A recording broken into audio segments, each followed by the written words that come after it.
Dan ukuran ini akan saya kemukakan pada saat ini. Mari kita gunakan instrumen ini untuk mengukur seberapa bermanfaat kita di dalam ruang kehidupan ini. Supaya kita termasuk manusia paripurna. Kalau dalam bahasanya leluhur kita, manusia paripurna itu disebutnya manusia unggul. Manusia unggul, maung. Jadi manusia unggul. Jadi manusia unggul itu adalah kata lain dari manusia paripurna.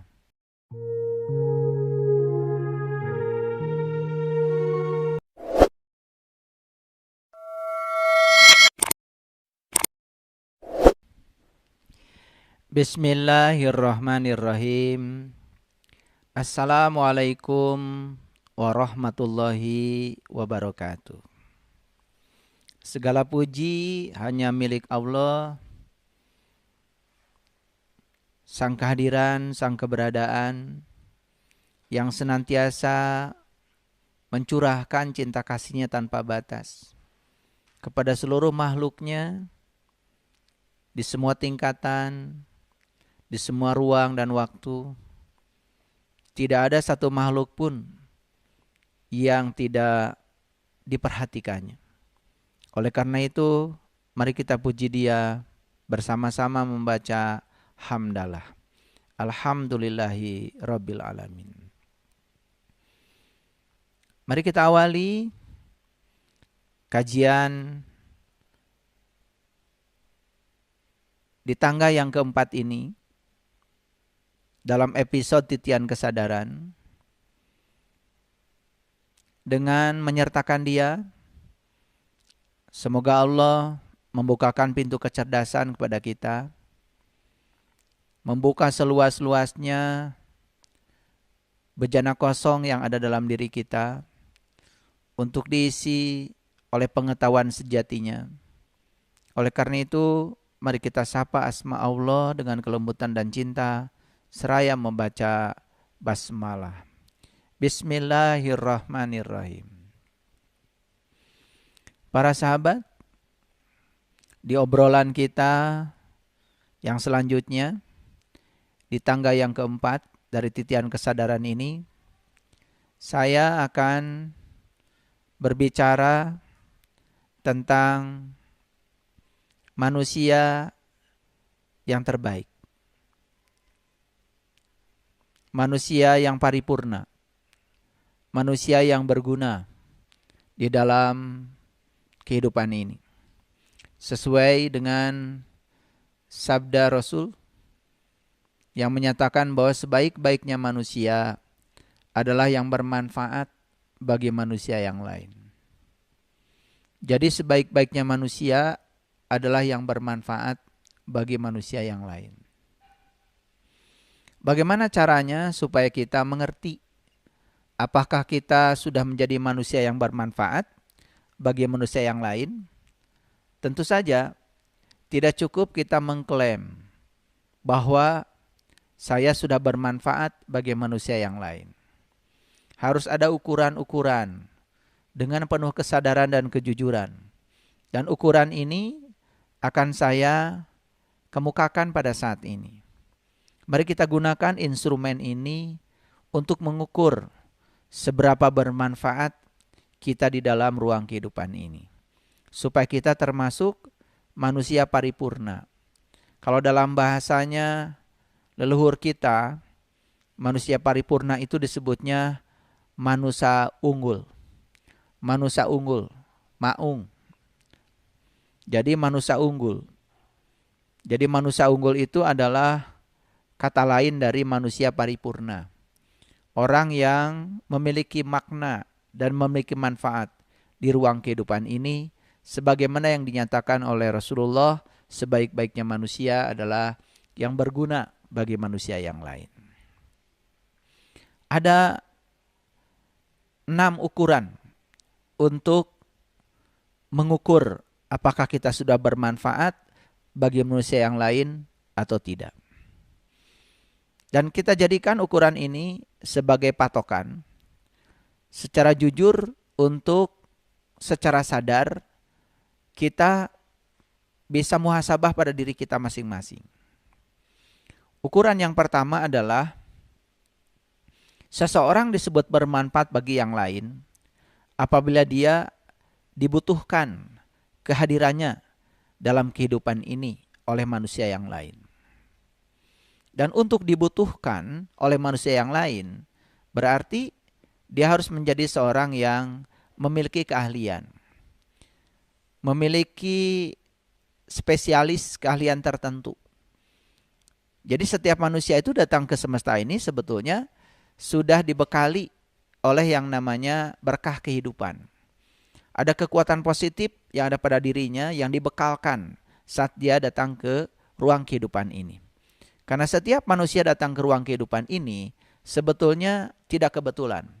Semuanya adalah direncanakan oleh sang kehidupan. Jadi tidak ada yang kebetulan. Kelahiran kita semuanya penting. Dan oleh karena itu tidak ada manusia yang lebih penting dari manusia yang lain. Awalnya semua penting. Tetapi kemudian dalam perjalanan kehidupan kita menjadi dibutuhkan atau tidak dibutuhkan tergantung bagaimana cara kita meningkatkan kualitas kehidupan kita, memanfaatkan semua potensi yang diwariskan semesta ke dalam diri kita. Jadi ciri yang pertama manusia yang berguna itu adalah dibutuhkan di ruang kehidupan ini. Bagaimana caranya supaya kita dibutuhkan? Berarti kita harus memiliki sebuah keahlian spesifik atau punya yang disebut dengan profesionalisme. Oleh karena itu maka kita harus mendidik diri untuk membangkitkan semua potensi yang diberikan semesta ke dalam diri kita sehingga kita dibutuhkan di ruang kehidupan ini. Ada orang yang butuh layanan kesehatan, maka perlu bantuan orang-orang yang bergerak di dunia kesehatan. Ada perawat, di situ ada dokter, di situ ada orang-orang yang memproduksi alat-alat kesehatan, ada orang-orang yang berkeahlian di bidang farmasi. Itu karena dia profesional, punya keahlian. Maka dia akan dibutuhkan di ruang kehidupan ini ketika dia memiliki keahlian. Ada yang punya keahlian sebagai pemusik. Ada yang punya keahlian sebagai penari. Ada yang punya keahlian sebagai penjaga keamanan. Seperti tentara, polisi. Itu kan semua adalah keahlian-keahlian spesifik yang dibangun oleh seseorang yang mau memberdayakan dirinya, memberdayakan potensi yang diberikan Allah ke dalam dirinya. Jadi yang pertama, untuk menjadi seseorang yang dibutuhkan, jelas kita harus menjadi seorang profesional. Untuk menjadi profesional itu tidak mesti ya kita memiliki peran-peran tertentu yang kelihatannya sangat mahal. Menjadi ibu rumah tangga itu sebetulnya adalah peran. Ya, menjadi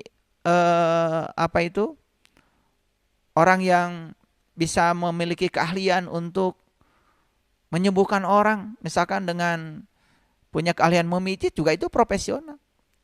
Ada orang yang keahliannya bisa membantu orang-orang yang kecelakaan, keseleo, bisa menyambungkan kembali tulang yang patah dan lain sebagainya. Jadi apapun ya dalam kehidupan ini begitu banyak ragam keahlian yang bisa ya diberdayakan di dalam setiap diri kita. Jadi yang pertama adalah kita menjadi seorang profesional.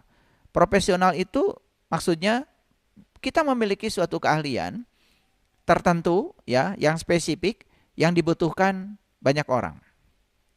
Itu yang disebut dengan manusia yang bermanfaat. Ya, jadi yang pertama dia dibutuhkan dalam kehidupannya. Ada yang punya keahlian dalam bidang psikologi, ada yang punya keahlian di bidang hukum, ya, menjadi ahli hukum, ya, menjadi pengacara, menjadi apa saja.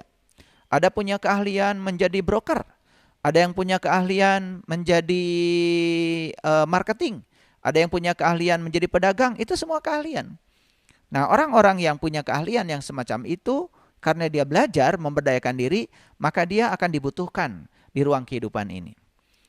Yang kedua, ciri yang kedua manusia yang bermanfaat itu adalah ketika dia sudah memberdayakan dirinya di ruang kehidupan sehingga dia menjadi profesional, maka berkah semesta akan mengalir kepada dirinya.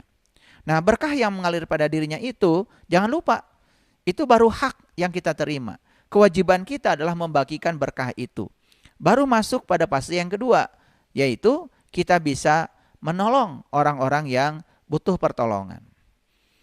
Terutama orang-orang yang memiliki kesusahan di dalam kehidupan ini. Nah, ketika kita bisa membagikan berkah yang kita miliki kepada mereka-mereka yang butuh pertolongan, ya butuh bantuan, maka disitulah ya makna kehidupan kita dapat.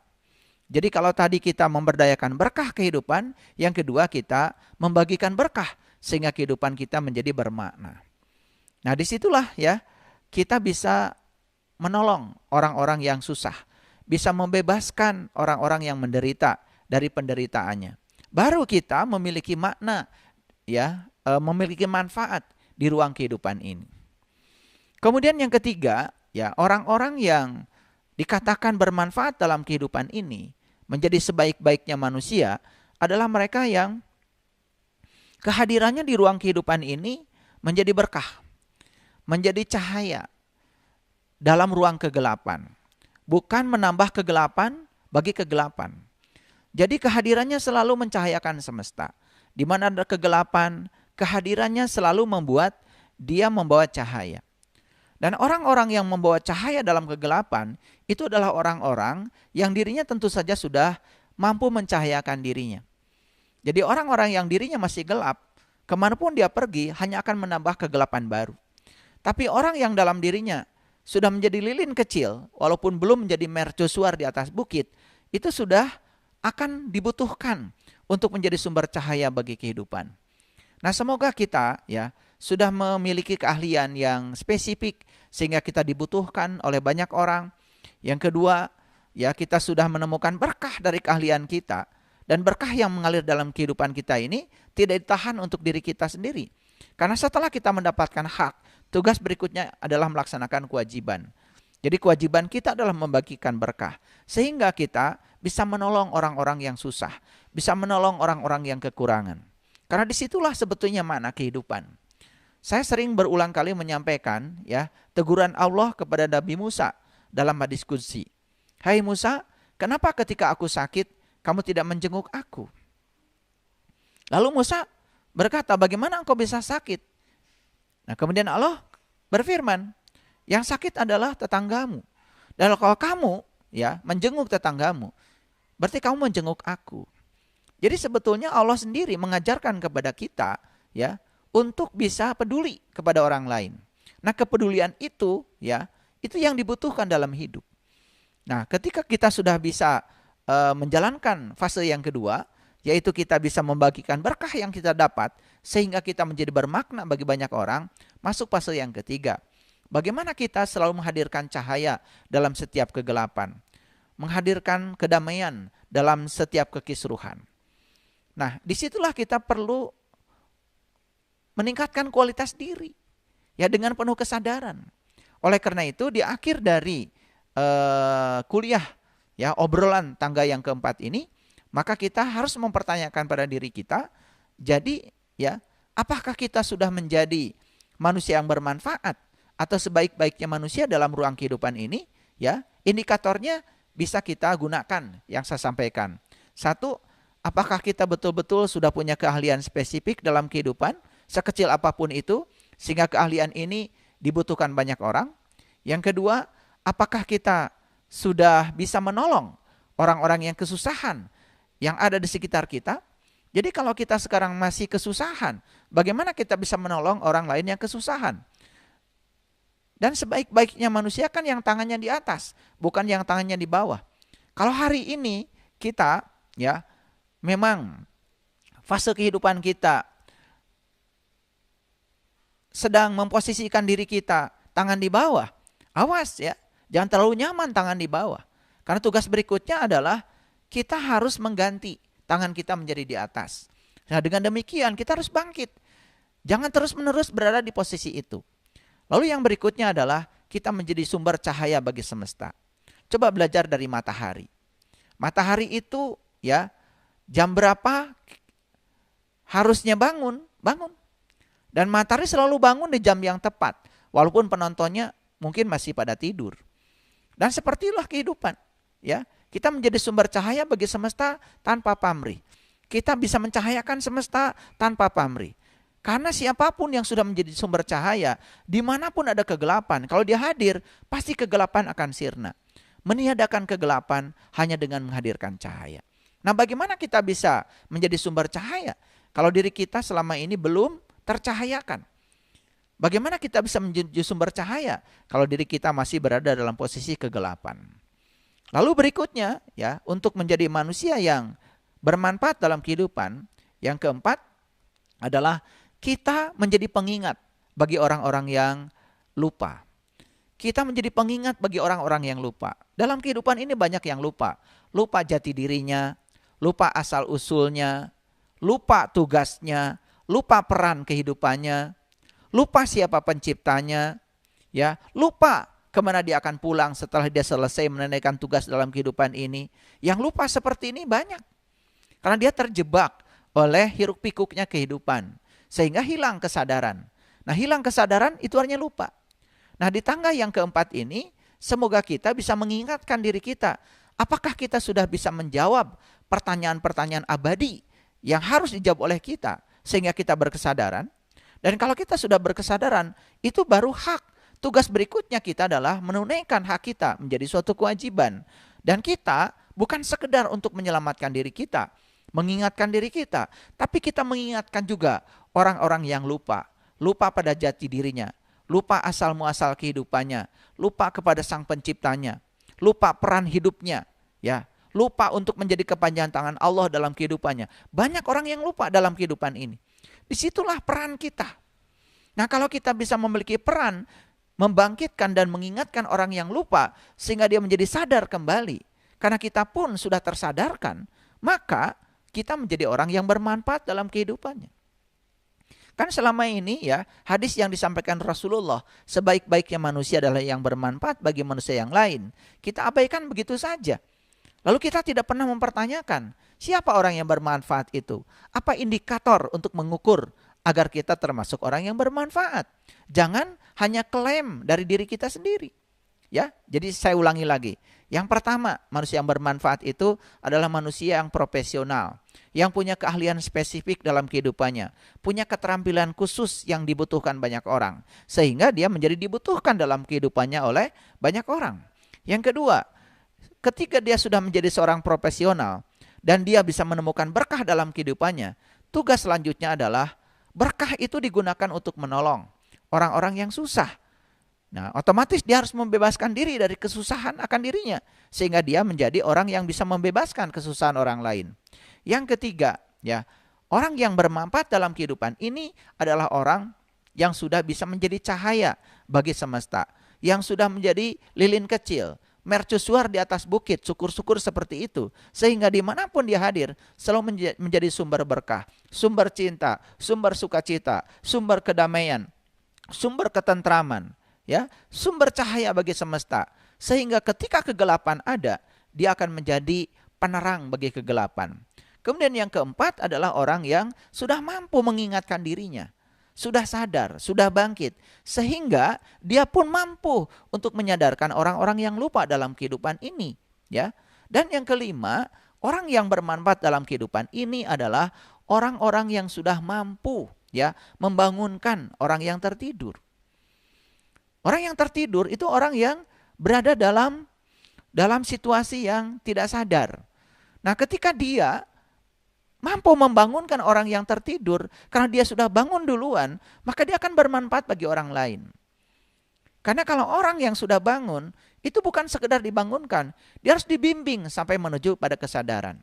Kenapa? Orang yang baru bangun dari tidurnya, itu di suasana subuh, kan sangat berbahaya. Karena subuh itu etape yang sangat berbahaya. Bisa tidur lagi, bisa terus bangun. Jadi jangan nanggung kalau kita mau membangkitkan orang yang belum sadar. Setelah kita bangunkan dari tidur panjangnya, selanjutnya kita harus bimbing dia sampai dia mencapai kesadaran yang sesungguhnya. Jangan sampai dia tidur lagi. Makanya Allah saja sampai bersumpah di Quran surat Al-Falaq. Qul a'udzu birabbil falaq. Aku bersumpah dengan subuh. Kenapa subuh itu begitu pentingnya? Kenapa Allah bersumpah dengan subuh? Karena subuh adalah etape yang sangat berbahaya. Subuh adalah etape yang sangat rawan. Bisa orang itu tidur lagi, bisa juga orang itu terus ya dia bangun. Sehingga dia bisa menatap matahari yang lebih terang lagi. Itulah yang disebut dengan subuh kesadaran. Jadi kalau kita sudah menyadarkan orang, maka tugas berikutnya adalah membimbing dia sampai menemukan kesadaran yang sesungguhnya. Dan manusia yang berguna yang selanjutnya, yang bermanfaat di ruang kehidupan adalah mereka yang mampu membebaskan orang-orang lain yang terbelenggu oleh ketakutan. Karena manusia ini kan banyak yang takut ya. Takut kehilangan harta, takut mendapatkan situasi kehidupan yang tidak diinginkan, ya. Ya, takut ini, takut itu, dan takut itu sumbernya adalah pikiran. Dan takut sekali lagi akibat dari ya kita dibawa oleh pikiran ke masa depan. Banyak sekali orang yang terus berfokus ke masa depan sampai melupakan saat ini. Itulah pentingnya kita belajar tangga kesadaran yang keempat ini. Sehingga kita bisa mempertanyakan pada diri kita, seberapa manfaat sih kehidupan saya bagi orang lain? Jangan sampai kita mengklaim seakan-akan kita ini paling soleh, kita ini paling benar, kita ini paling itu, paling ini. Dan kemudian kita menjadi overconfidence. Kita menjadi terlalu berlebihan menilai diri kita sendiri. Sementara ukuran yang kita gunakan untuk menilai diri kita seberapa bermanfaat dalam kehidupan kita, kita pun tidak punya ukurannya. Jadi ukurannya ada 6 ya, para sahabat ya. Kita ukur sekarang, kita jujur pada diri sendiri. Yang pertama, sudahkah kita memiliki suatu keahlian spesifik dalam kehidupan ini, sehingga keahlian ini dibutuhkan banyak orang. Seperti sahabat-sahabat kita yang ada di ruangan ini sekarang. Ini saya dibantu oleh tim IT. Nah, mereka ini yang punya keahlian. Saya juga butuh mereka. Punya keahlian untuk mengoperasikan kamera dengan baik. Punya keahlian untuk memotret dengan baik. Punya keahlian mengedit video dengan baik. Punya keahlian untuk merekam ya kajian ini dengan baik. Punya keahlian untuk mengupload kajian ini ke. Dia punya keahlian spesifik yang dibutuhkan. Nah, inilah orang-orang yang soleh. Inilah orang-orang yang ya memiliki kebermaknaan di ruang kehidupan. Jadi jangan merhatikan orang soleh itu dengan ukuran-ukuran yang tidak diajarkan oleh leluhur kita. Nabi Muhammad sendiri mengatakan, ya, kamu tidak disebut orang yang beriman jika kamu tidur nyenyak sementara tetanggamu tidak bisa tidur karena kelaparan. Jadi sebenarnya soleh itu adalah kepedulian, ya. Jadi bukan kita terus-menerus ya menjalankan ritual-ritual agama sementara tanpa kesadaran. Betul bahwa ritual agama itu instrumen yang bisa membangun kesadaran. Kalau itu benar melakukannya. Tetapi ritual agama pun tidak akan membangun kesadaran, kepedulian, cinta kasih kalau kita tidak tahu esensinya. Itulah pentingnya kita belajar. Disinilah kita mempertanyakan kembali ya seberapa tinggi kesadaran yang sudah kita capai. Di titian kesadaran yang keempat ini sekarang tugas kita adalah mempertanyakan seberapa berarti ya diri kita di ruang kehidupan ini. Saatnya kita introspeksi diri, saatnya kita muhasabah.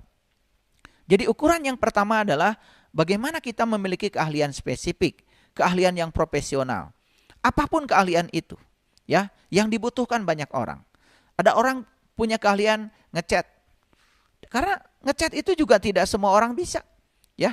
Hasilnya kan tidak orang yang profesional di bidang itu dengan yang tidak beda. Bukan sekedar membuat dinding jadi putih, tetapi bagaimana ya kualitas dari warna dinding itu kan tergantung bagaimana seseorang secara profesional. Ada yang punya keahlian di bidang otomotif, ada yang punya keahlian di bidang kelistrikan, ada yang punya keahlian di bidang di bidang olahraga. Wah, luar biasa. Jadi begitu banyak ragam keahlian. Tetapi kita memilih satu saja. Kita menjadi profesional, spesifik di keahlian tertentu. Itu yang disebut dengan soleh. Jadi soleh itu kita berarti bagi orang banyak. Maka ukuran orang yang beriman itu ya tidak ada kaitannya dengan berapa banyak ritual ibadah yang dilakukan. Karena ritual ibadah itu hanya instrumen untuk membangun kesadaran. Tapi Nabi Muhammad di sini mengatakan tidak disebut orang yang beriman jika dia melewati suatu jalan, mendapati ranting, dan ranting tidak disingkirkan. Itu lagi-lagi kepedulian. Bahkan ada seorang sahabat yang baru saja menolong anjing yang hampir saja sekarat. Karena apa? Kekurangan air. Dan kemudian menolongnya dan dilaporkan pada Rasulullah. Ya Rasulullah, tadi kami menolong seekor anjing yang menjulurkan lidahnya karena dia butuh air. Dan kami membuka terompah kami dan kemudian memberikan air kepada anjing itu. Apa kata Rasulullah? Min ahlil jannah, min ahlil jannah.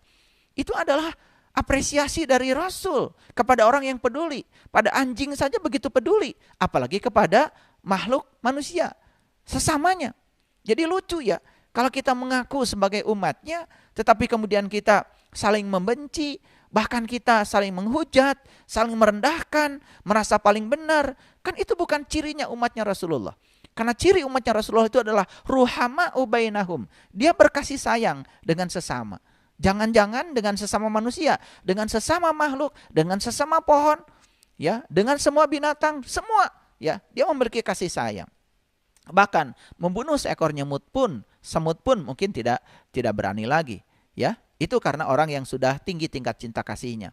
Jadi ukuran seberapa bermanfaat kita di ruang kehidupan ini, yang pertama adalah apakah kita sudah memiliki keahlian yang dibutuhkan banyak orang. Kalau belum, yuk tidak terlambat untuk memiliki itu. Yang kedua, apakah keahlian yang saya miliki ini mendatangkan berkah, sehingga berkah yang saya miliki itu bisa menolong orang yang susah. Apakah itu sudah kita lakukan? Atau selama ini kita hanya berfokus pada diri kita sendiri dan kita tidak peduli pada kesusahan orang lain. Yang ketiga, apakah betul kita sudah menjadi lampu bagi semesta? Apakah kita menjadi sumber cahaya bagi kegelapan? Apakah ketika ada kegelapan betul-betul kita menjadi sumber cahaya yang bisa membebaskan kegelapan? Atau malah kita justru menambah kegelapan baru? Yang keempat, apakah kita sudah bisa mengingatkan orang-orang yang lupa dalam kehidupan ini? Apakah kita sudah mengingatkan diri kita? Apakah kita sudah sadar siapa diri kita yang sesungguhnya? Dari mana kita asal? Apa peran kita? Dan kemana kita akan pulang setelah ini? Bagaimana kita bisa menjadi kepanjangan tangan Allah dalam kehidupan ini? Bagaimana kita membebaskan diri dari rencana-rencana hidup kita yang berbeda dengan rencana Allah dalam kehidupan kita? Dan yang kelima, tugas kita adalah bagaimana kita bisa membangunkan orang yang tertidur. Apakah kita saat ini sudah benar-benar bangun? Apakah benar saat ini kita sudah benar-benar terjaga? Semua pertanyaan itu alamatkan pada diri kita. Jangan keluar dari diri kita. Maka tangga kesadaran kita, titian tangga kesadaran kita dari hari ke hari akan meningkat. Dan yang kelima, apakah kita sudah bebas dari ketakutan? Apakah kita sudah bebas dari rasa khawatir? Bagaimana cara kita membebaskan dari ketakutan dan khawatir? Semua pengendaliannya adalah di pikiran. Lalu ketika kita sudah membebaskan dari ketakutan dan khawatir, tugas berikutnya, tidak selesai para sahabat. Kita harus mampu juga menolong orang-orang yang belum bisa dibebaskan dari penjara ketakutannya. Karena banyak orang yang khawatir dalam kehidupan ini. Kenapa? Karena dia masih dikendalikan oleh pikirannya, belum dikendalikan oleh kesadarannya. Terlalu banyak peran yang harus kita lakukan dalam kehidupan ini. Tapi setidak-tidaknya, cobalah gunakan 6 ukuran yang saya sampaikan saat ini. Lalu kita akan tersadar saat ini juga, oh ternyata saya belum memiliki keahlian yang spesifik yang dibutuhkan banyak orang. Oh ternyata selama ini saya belum bisa menolong orang-orang yang susah, karena saya pun masih susah. Bagaimana saya membebaskan dari kesusahan saya? Yang ketiga, saya selama ini belum menjadi sumber cahaya bagi semesta. Yang keempat, oh ternyata saya selama ini masih tertidur, belum tersadar, belum terjaga. Saya belum bisa membebaskan orang-orang yang masih tertidur. Yang keempat, ternyata saya juga masih lupa kepada asal muasal diri saya, lupa diri sejati saya. Bagaimana cara saya mengingatkan agar saya segera bisa sadar siapa diri saya, dari mana saya asal, kemana saya harus pulang. Kemudian yang keenam, ukuran yang sangat luar biasa. Apakah saat ini kita masih dipenjara oleh ketakutan, kekhawatiran, kecemasan, sehingga kita menjadi stres, depresi, ketika mendapatkan yang tidak diinginkan kita menolaknya?